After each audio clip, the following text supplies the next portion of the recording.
Monsieur suricate, épuisé, pressé, essoré comme une vieille serpillière oubliée derrière une machine à laver collective d'un squat anarcho-végétalien, ne souffrait pas tant de son mode de vie frugal qu'il appelait avec fierté minimalisme spirituel, mais bien des contributions obligatoires au bonheur collectif, nommé avec affection la tonte mensuelle légalisée.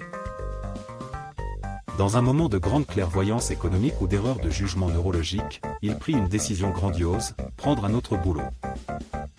C'est presque digne du prix Nobel de l'autoflagellation financière. Et malgré la voix de sa conscience qui hurlait en boucle dans sa tête, « Fuis pauvre fou !»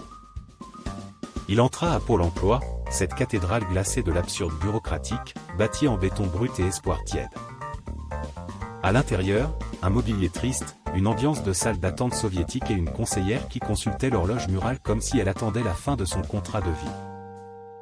Monsieur suricate tenta d'expliquer sa situation avec passion, geste à l'appui et yeux brillants.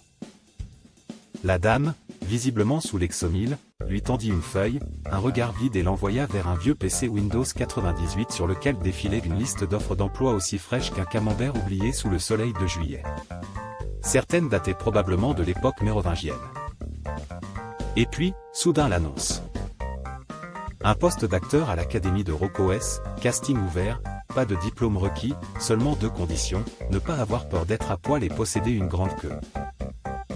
Mais oui. C'était un appel du destin.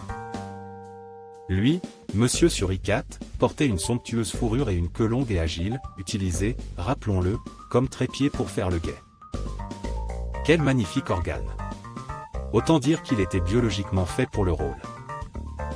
Transporté par l'euphorie de la trouvaille, persuadé de son potentiel dramatique, celui-ci nota l'adresse et partit en quête de cette nouvelle vie d'acteur engagé.